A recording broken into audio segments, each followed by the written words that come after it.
Meus amados irmãos, saúdo a todos com a paz do Senhor. Abra sua Bíblia, primeira epístola de João, capítulo 3. 1 João, capítulo 3. Diz assim o texto: Vede quão grande amor nos tem concedido o Pai, que fôssemos chamados filhos de Deus.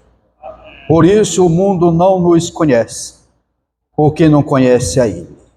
Amados, agora somos filhos de Deus, e ainda não é manifesto o que havemos de ser. Mas sabemos que, quando Ele se manifestar, seremos semelhante a Ele, porque assim como é, o veremos. E qualquer que nele tem esta esperança, purifica-se a si mesmo, como também ele é puro. Qualquer que pratica o pecado, também pratica a iniquidade, porque o pecado é iniquidade. E bem sabeis que ele se manifestou para tirar os nossos pecados, e nele não há pecado. Qualquer que permanece nele não vive pecando. Qualquer que vive pecando não o viu e nem o conheceu. Filhinhos, ninguém vos engane. Quem pratica a justiça é justo, assim como ele é justo. Quem pratica o pecado é do diabo, porque o diabo vive pecando desde o princípio. Para isso o Filho de Deus se manifestou, para desfazer as obras do diabo.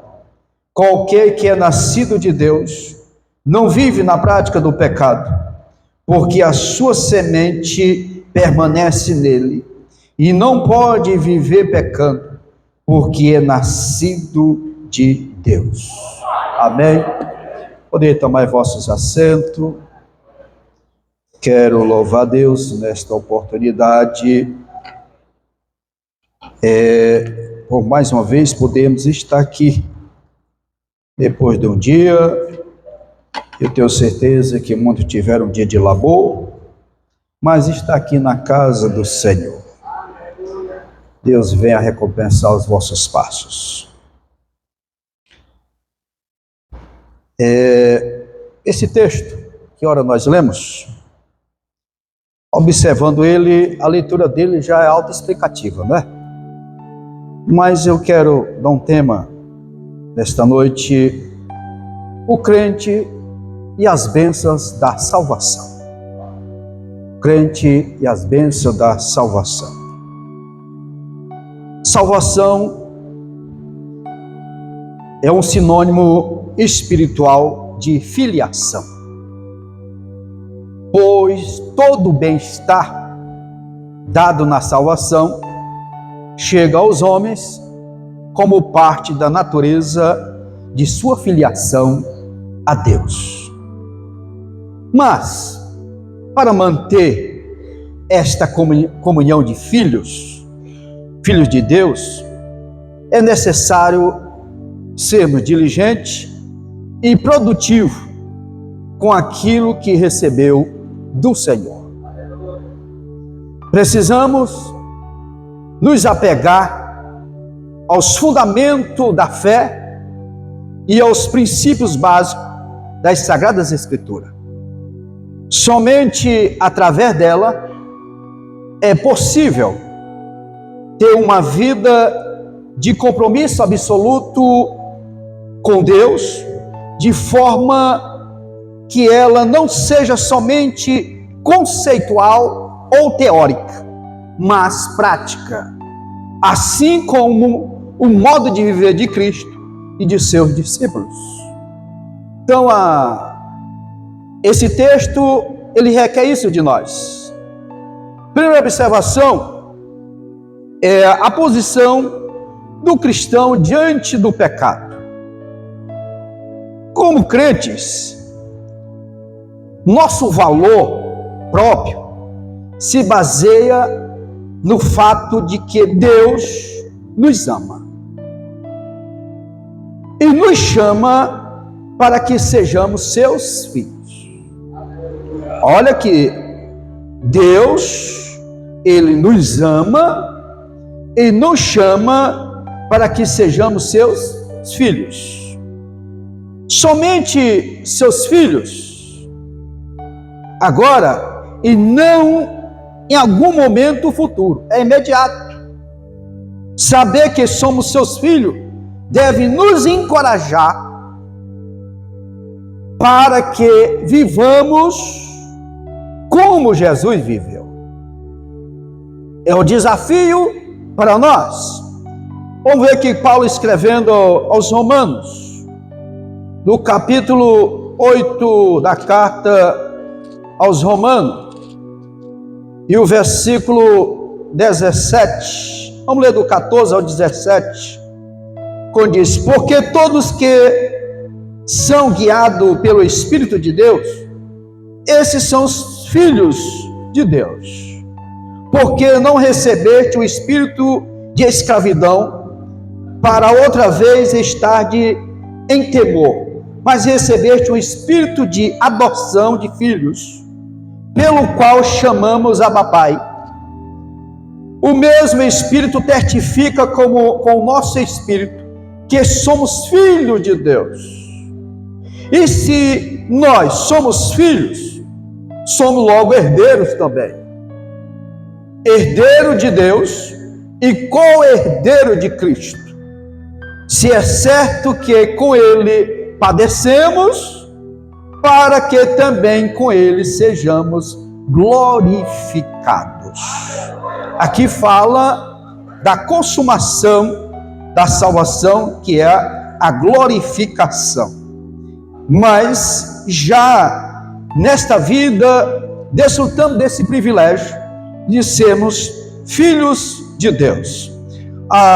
Gálatas capítulo 3 e o versículo 26 e 27, ele diz: porque todos sois filhos de Deus pela fé em Cristo Jesus. Porque todos quanto forte batizado em Cristo, já vos revestiste de Cristo. A fé nos proporciona sermos chamados filhos de Deus, e também nos proporciona estarmos sentados nas mansões celestiais. Você já se imaginou você lá no céu? Então a fé nos alcança esse privilégio. Ainda Gálatas capítulo 4 e o versículo 6 e 7 diz assim: e porque sois filhos, Deus enviou aos nossos corações o Espírito do seu Filho, que chama Abba Pai, assim que já não és mais servo, mas filhos. E se és filho, é também herdeiro de Deus por Cristo. Então, através do Senhor Jesus Cristo, alcançamos esse privilégio de sermos chamados filhos de Deus. Ele nos adotou, filho por adoção, e temos o direito à herança em Cristo.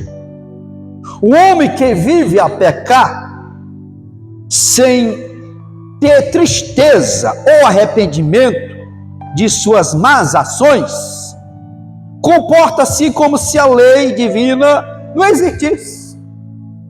Não se preocupa com a lei, com a palavra de Deus. A sua atitude demonstra a rebelião contínua e deliberada contra o Senhor. E o apóstolo Pedro, nós vimos estudando em dia desses, nós aprendemos sobre isso. Mas vamos recordar 2 Pedro capítulo 2, versículo 10 e 12. Ele diz: mas principalmente aqueles que seguem a carne andam em concupiscência de imundícia e despreza as denominações, atrevidos, obstinados, não receia blasfemar das autoridades, enquanto os anjos, sendo maior em força e poder, não pronuncia contra este juízo blasfêmio diante do Senhor. Mas estes, como animais irracionais, que seguem a natureza, feito para serem presos e mortos, blasfemando do que não entende, perecerão na sua corrupção. Infelizmente, quem vive na prática do pecado, ele não tem discernimento. Ele vive como um animal. E observa que os anjos, ele faz algo acima deles. E não blasfema. O próprio Miguel, quando foi disputar pelo corpo, mas ele não foi brigar com o diabo, não. Ele repreende, o Senhor te repreenda. Mas o homem, se é Deus, ele blasfema contra Deus. Mas, infelizmente, tem a sua sentença. O salvo é diferente, pois sua vida reflete o desejo de servir a Deus. Não é o fato dele dizer assim, já não sois servos, sois filhos. Isso não deixa de nós sermos servos do Senhor, de nós servirmos, até porque ele nos chamou para nós servirmos. Vamos ver de Mateus capítulo 5, Mateus 5:16. Ele diz assim: resplandeça a vossa luz diante dos homens, para que veja as vossas boas, não é más não, boas obras, e glorifique o vosso Pai que está no céu. Então, como nós, como os filhos de Deus, a nossa missão é que o nome do Senhor seja glorificado através das nossas atitudes, através do nosso viver, através dos nossos atos. Venha glorificar a Deus, venha exaltar o nome do Senhor através da nossa vida. A minha vida venha glorificar a Deus. Essa é a nossa responsabilidade, a nossa preocupação diante do Senhor, como filho dele, é de glorificar ao Pai. Aqui na terra nós honramos nosso Pai, porque o filho que não honra pai, diz que o dia dele não é tão extenso assim, né? É um princípio, é um mandamento é uma promessa. Se ele for honrar, ele tem uma promessa de longevidade. Se um pai aqui nós honramos, imagina o nosso Pai celestial. Então, a grande responsabilidade de nós. Cristo veio para destruir as obras de Satanás, porque quando o homem pecou lá no jardim do Éden, houve essa barreira entre Deus e o homem, consequência do pecado, mas através do Senhor Jesus, ele veio para isso. Porque a principal missão do inimigo é de opor-se a Deus e aos seus planos, impedir os planos. Quanto o inimigo não lutou para impedir o plano da salvação? Impedir que o Senhor Jesus Cristo cumprisse a sua missão. Então o projeto dele é esse, instigando a rebelião contra o Senhor e a sua lei. E se o homem não vigiar, ele dá brecha ao inimigo, e ele começa a blasfemar das coisas de Deus. E João estava falando por alguém que estava na igreja e tinha saído, e agora estava blasfemando contra o Senhor. Por quê? O inimigo encontrou brecha no seu coração, e nós precisamos ter o cuidado. O inimigo de nossas almas opera no mundo, porém, em breve estaremos livres da sua tirania, e de toda a sua obra destrutiva cessará. O inimigo já está sentenciado. O dia dele, vamos conferir? Apocalipse capítulo 20. Apocalipse 20 e o 10 diz assim: e o diabo que enganava foi lançado no lago de fogo e enxofre, onde está a besta e o falso profeta, e de dia e de noite serão atormentados para todo sempre. Já está sentenciado. Vai chegar um momento? Vai. Mas enquanto não chegar esse momento, ele vem atuando. O Espírito dele, nós vimos aqui na terça-feira passada, que vem atuando, e nós precisamos ter o cuidado. Mas Jesus veio para cumprir. Jesus já venceu, já sentenciou, mas só falta chegar o momento de colocar fim em toda essa situação. A morte de Jesus tornou possível viver em santidade. Para isso precisamos de uma grande renúncia. Jesus, ele espera que seus seguidores rompam definitivamente com a prática do pecado. O plano de Deus é para que o homem ele venha romper com o pecado. O escritor aos Hebreus diz que nós temos que fugir do embaraço, né? Para nós não venhamos nos embaraçar com o pecado que tão de perto nos rodeia. Mas o que diz Mateus capítulo 5, versículo 29 e 30? Portanto, se o teu olho direito te escandalizar, arranca-o e atira para longe de ti, pois te é melhor que se perca um dos teus membros do que todo o teu corpo seja lançado no inferno. E se a tua mão direita te escandalizar, corta-a e atira para longe de ti, porque te é melhor do que um dos teus olhos, dos teus membros, se perca do que todo o teu corpo seja lançado no inferno.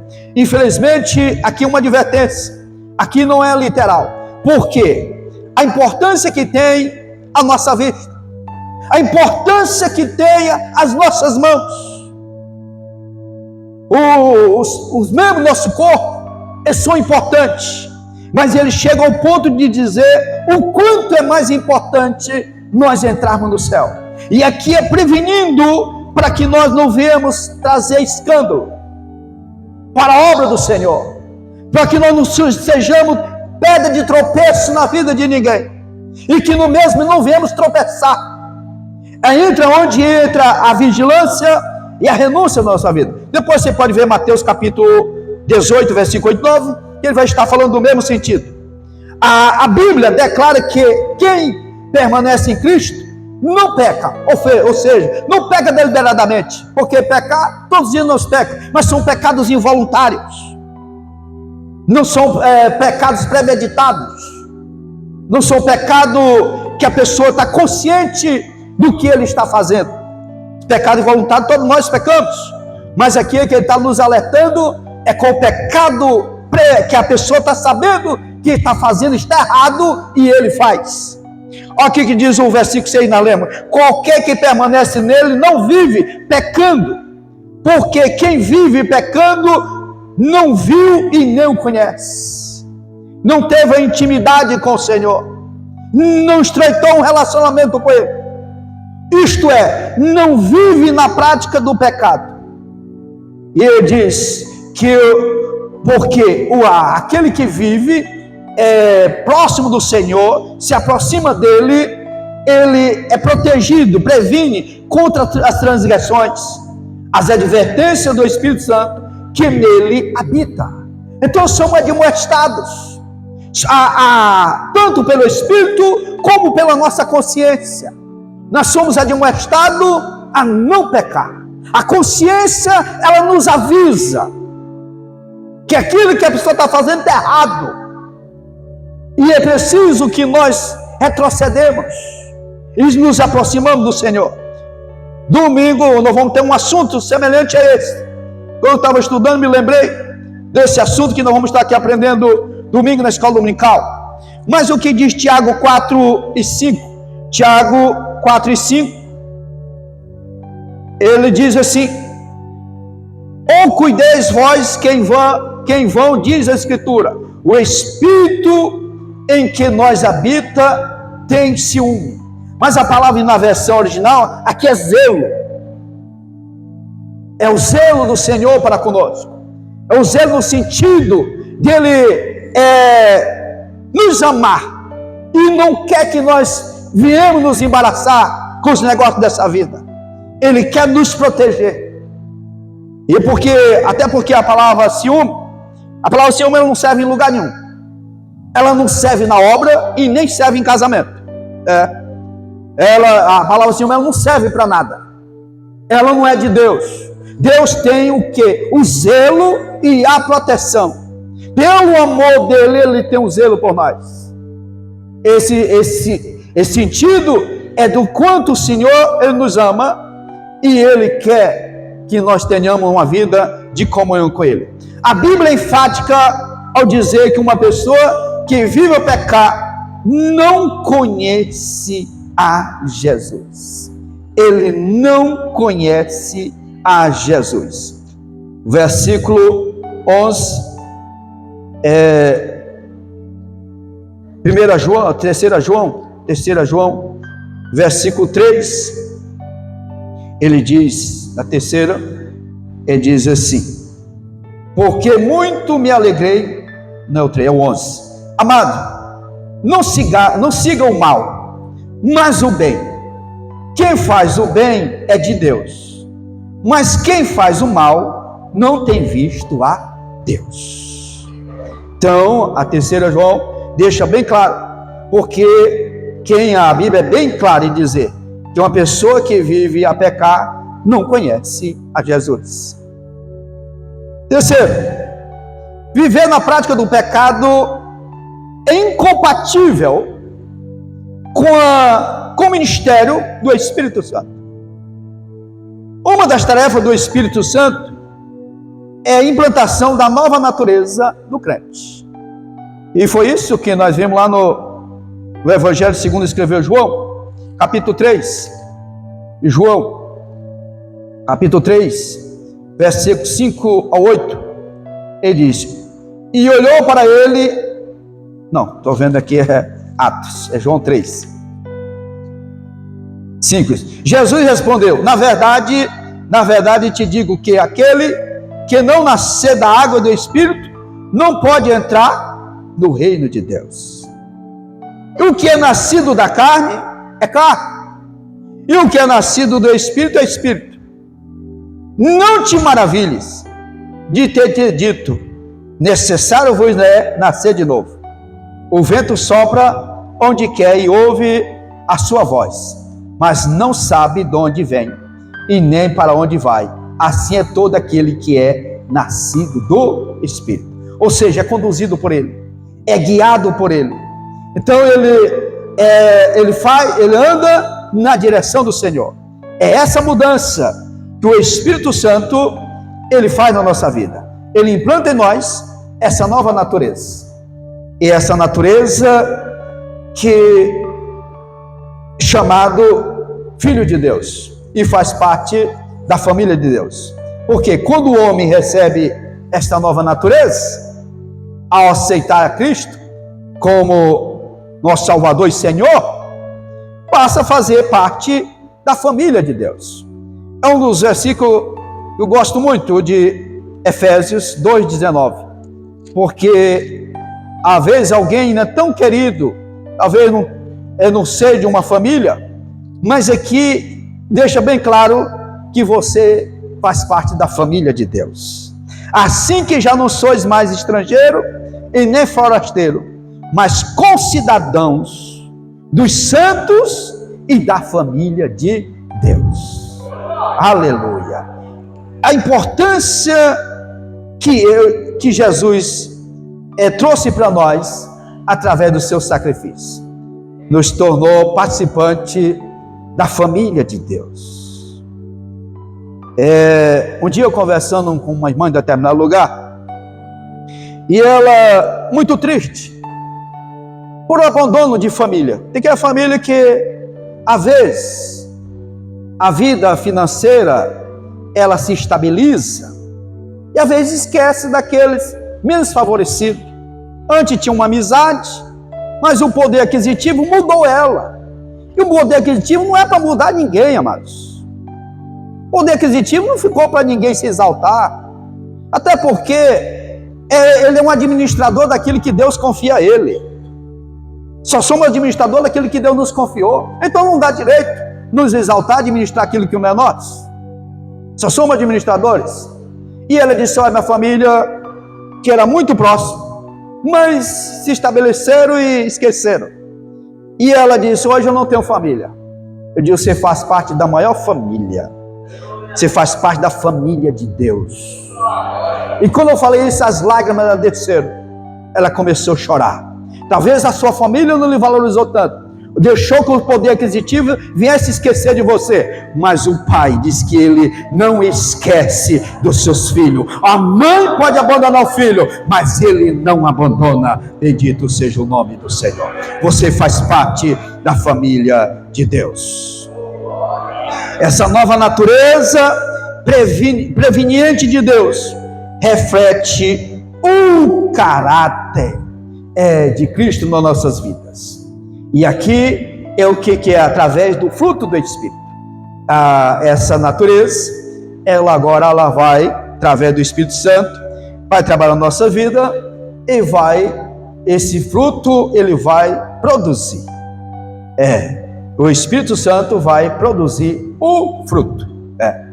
Nós sabemos todas essas virtudes do fruto do Espírito. Depois você pode ver Gálatas 5, 22 ao 24, que fala das 9 virtudes do fruto do Espírito. O fruto é mas as virtudes são 9. O crente e a sua comunhão com Deus. É impossível ao homem viver sobre a orientação das Sagradas Escrituras sem que tenha um propósito de debruçar e aprender sobre seu conteúdo. A Bíblia Sagrada, nós precisamos ter o desejo, sede por ela, sede pela palavra do Senhor.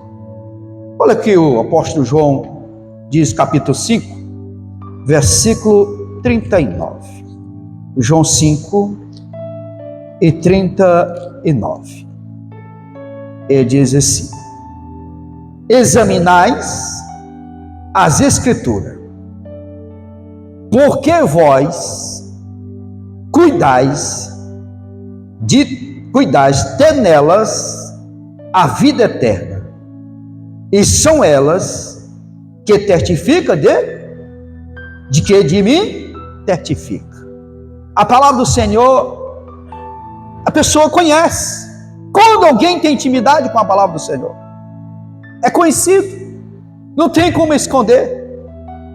Quanto mais o homem se dedica a Deus, menos tempo e oportunidade tem para pecar. Quanto mais nós buscamos a palavra, nos enchemos dela, nós vamos preencher, não vai ter tempo a pessoa ficar pecando. A sua vida vai paulatinamente sendo moldada e transformada pelo Espírito Santo. A palavra e o Espírito Santo nas nossas vidas, ele vai nos moldando, trabalhando nossa vida, nos lapidando. Assim como o ourive trabalha as pedras preciosas, ele vai lapidando. Assim ele vai fazendo nas nossas vidas.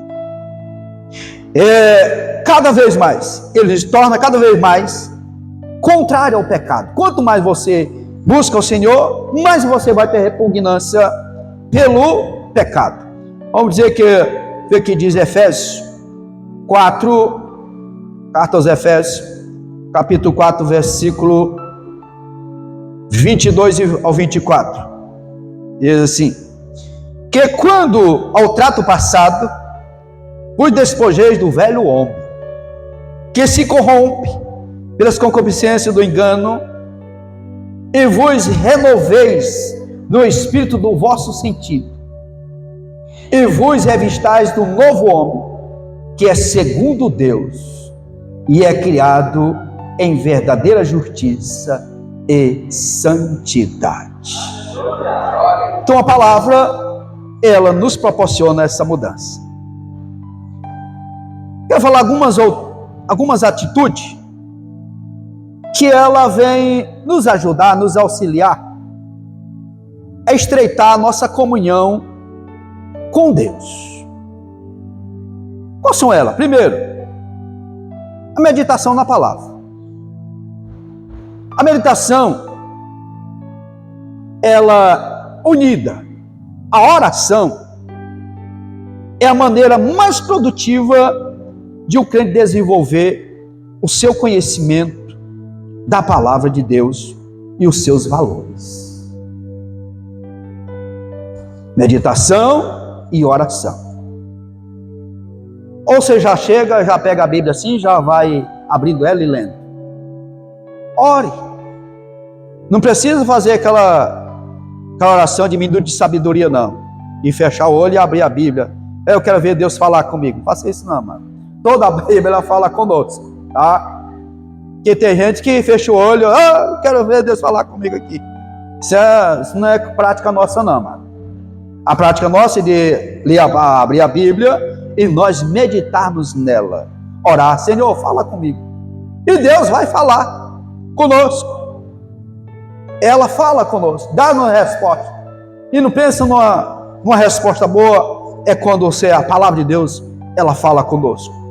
Pela meditação, estudo e oração, nós, crentes, nos alimentamos da palavra de Deus e nos apropriamos dela. Eu citei isso aqui em dia desse, mas vamos repetir o que disse o profeta Jeremias, capítulo 15, versículo 16: achando-se as tuas palavras, logo as comi, e a tua palavra foi para mim gozo e alegria do meu coração, porque pelo teu nome me chamo, ó Senhor, Deus dos exércitos. Meditamos quando submetemos a nossa mente ao que Deus é. Não adianta nós estar meditando e a nossa mente está passeando num lugar bem distante e você não está centralizado naquilo que você está fazendo. E a meditação requer isso de nós. Nós concentrarmos a nossa mente, nosso entendimento na palavra do Senhor e no que Ele em Cristo fez e faz por nós, e no que Ele quer de nós. O que Ele já fez, o que Ele faz e o que Ele quer de nós. E o que Ele quer de nós? Vamos ver o que diz carta aos Colossenses, capítulo 3, versículo 1 e 2. Portanto, se já ressuscitaste com Cristo, buscar as coisas que são de cima, onde Cristo está sentado à destra de Deus. Pensai nas coisas que são de cima e não nas coisas que são da terra. Aqui é onde entra essa concentração na meditação da palavra do Senhor. Esta é uma santa e bendita atividade no qual nós cristãos devemos ocupar todos os nossos dias. Todos os nossos dias nós precisamos ter um momento para meditar na palavra de Deus. Nós vivemos dias corridos, correria grande do dia a dia, mas nós precisamos ter, eu vou até usar a palavra como hábito. Nós nos alimentamos fisicamente, nos alimentamos da palavra de Deus. Tira um momento para você meditar na palavra do Senhor. Pastor, mas não sei ler, hoje tem Bíblia em áudio, não tem desculpa. A Bíblia hoje é fácil você ouvir a palavra de Deus. Vamos ver o que diz o Salmo 119 e o versículo 97. Salmo 119, versículo 97. Sou quanto amo a tua lei, é a minha meditação em todo dia. Vocês estão cumprindo esse versículo?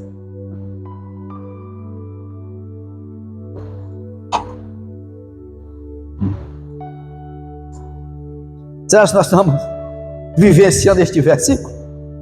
De meditar todo dia? Será que não tem algo que aparece como prioridade na vida e ele vai ficando de lado?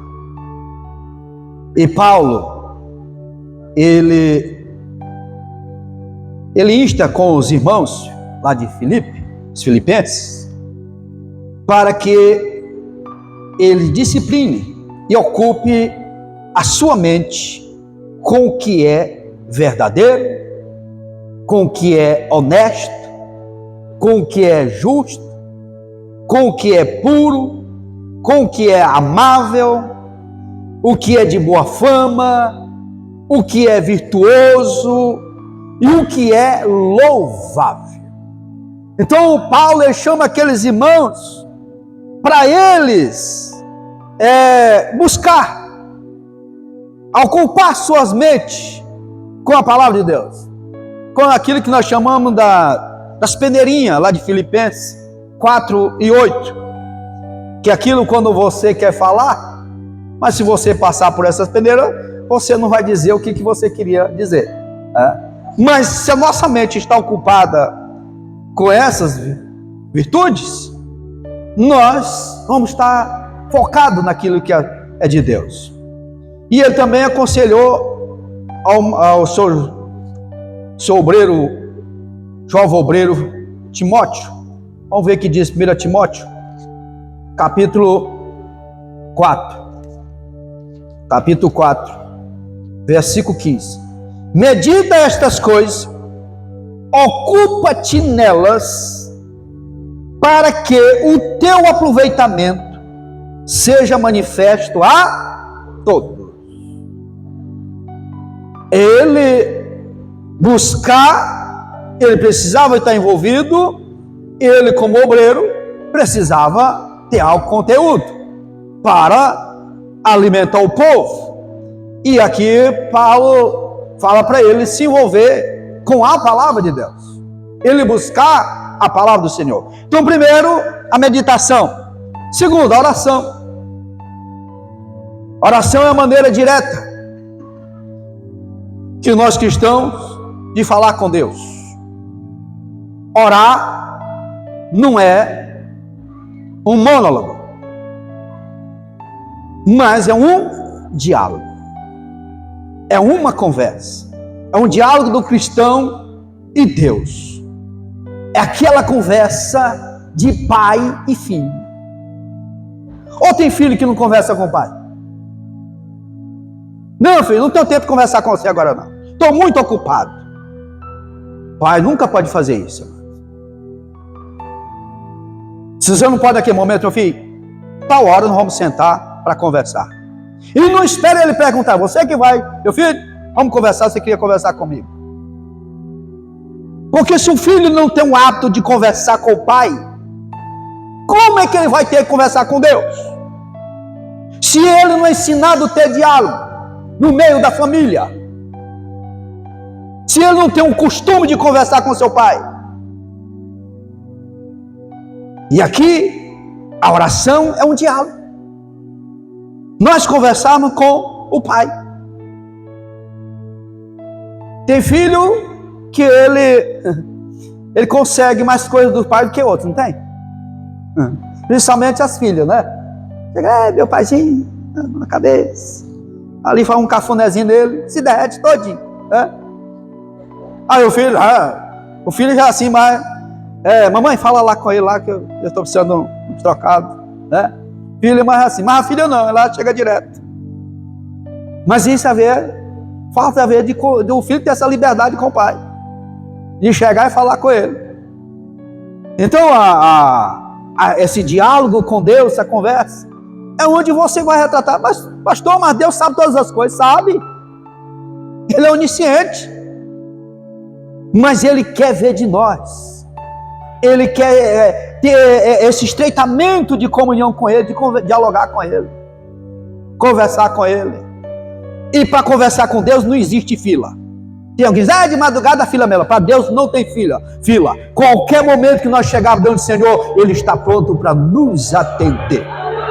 E Ele conhece a oração de cada um. Conhece pelo nome. Deus não chama ninguém por apelido. É pelo nome. Conhece. Agora você imagina a grandeza de Deus. Quantos orando, Ele sabe a oração de cada um e responde cada um. Talvez não responda no momento que nós queremos. E Deus não é imediatista. Ele responde no momento certo. Na hora que Ele aprova, Ele responder. Mas a oração, nós precisamos ter a prática de conversar com Ele. A oração é uma prática indispensável à vida de todo crente em Jesus. Ela é o instrumento que o Senhor deixou, através do qual podemos nos dirigir a Ele. Como concessor da grande salvação, é Jesus Cristo, que executou quando morreu em nosso lugar. O que é isso? Toda oração é no nome dele. Vamos ver João 15 e 16. João 15.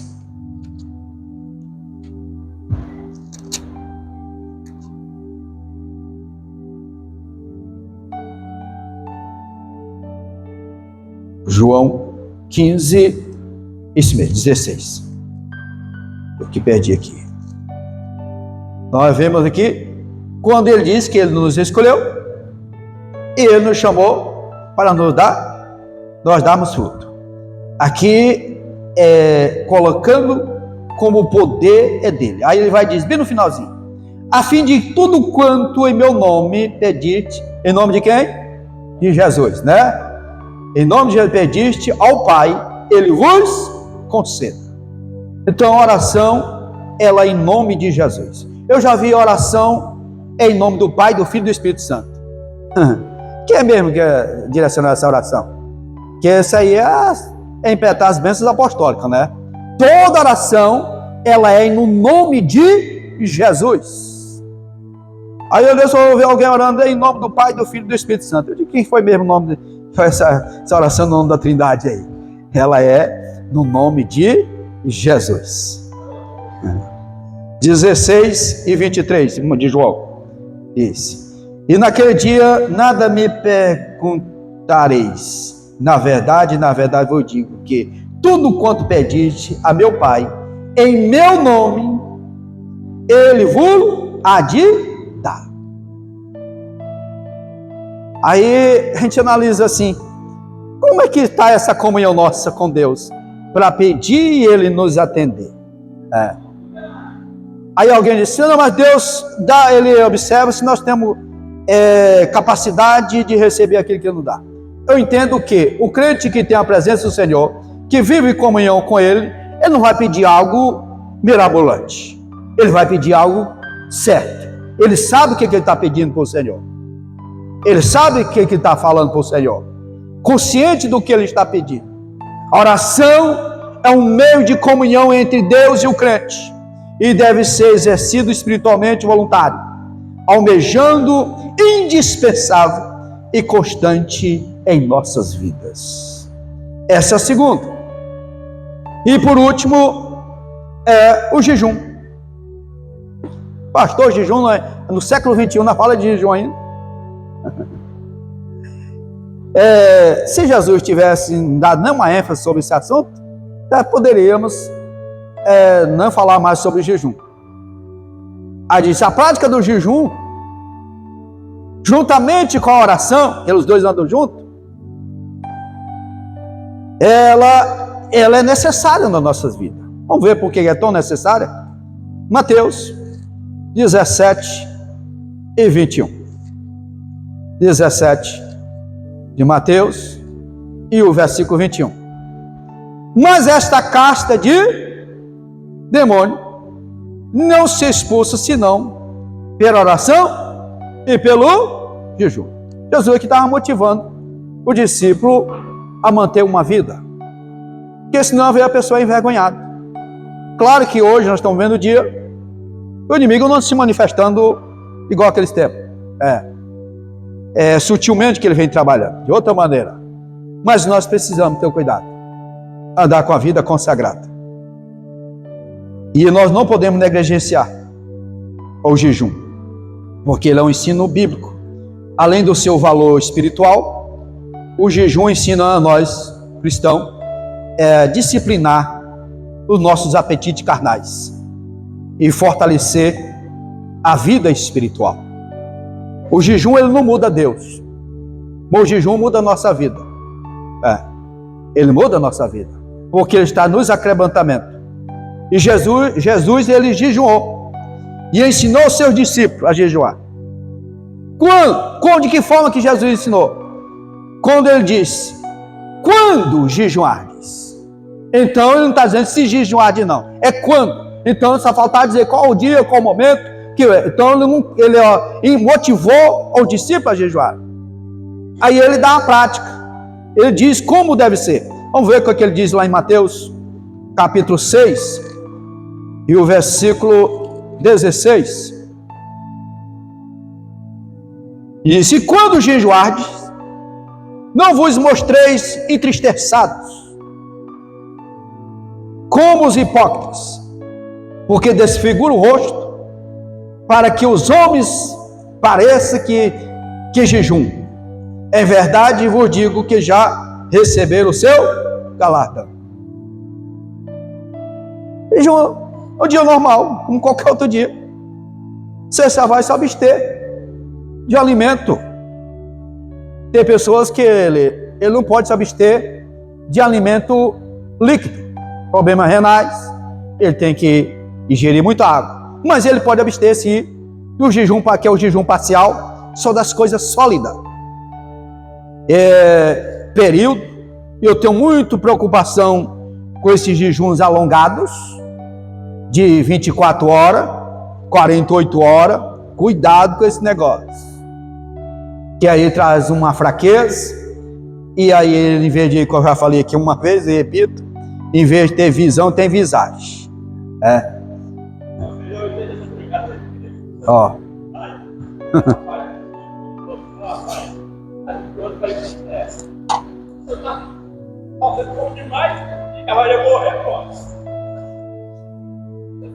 Então, esse é um perigo, amado. Moderação, equilíbrio, porque cabe muito mais a vigilância. Mano, eu já vi tanta aberração na minha vida, e pessoas se doar esses jejuns malucos, e ele começa a ficar lelé, não falar coisa com coisa, começa no princípio, tudo ele vê pecado, em tudo. Ele é mais crente do que os outros, ele é mais santo do que os outros. Eu tenho muito cuidado, preocupação com alguém que quer ser mais santo do que os outros, com alguém que quer ser mais crente do que os outros. Cuidado, mano. Vai com moderação, com equilíbrio. O que precisa na nossa vida é equilíbrio. Não adianta eu ser na casa do Senhor uma coisa, lá fora outra. Não adianta eu demonstrar uma coisa e ser outra. Eu preciso ter equilíbrio na minha vida. Quem me vê na casa do Senhor, quem me vê lá na rua, onde vê a mesma pessoa, equilibrada. Eu vou jejuar porque é mais poder de Deus. Poder de Deus é gradativo, amado. É a busca do dia a dia, é a meditação, a oração. Jejum equilibrado. Equilibrado. Porque é um perigo. Mas nós precisamos. E as coisas de Deus, tudo é com decência e com ordem.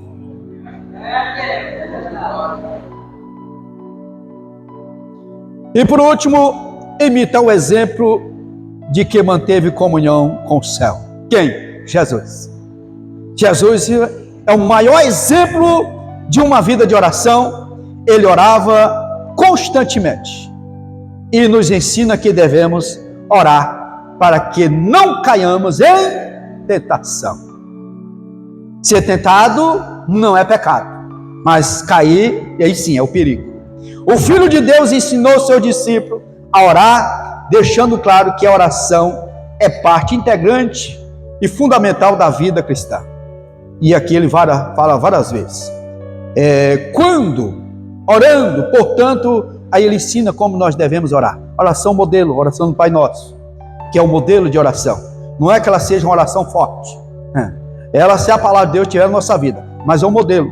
Que muitas das vezes a pessoa inverte a oração do Pai Nosso, mas é dizendo como nós devemos enaltecer a Deus, interceder, perdoar. Aí que vamos falar, orar por nós. Quando a pessoa está desesperada, ele não quer saber de ninguém, é ele mesmo. Mas é bonito o ministério da intercessão.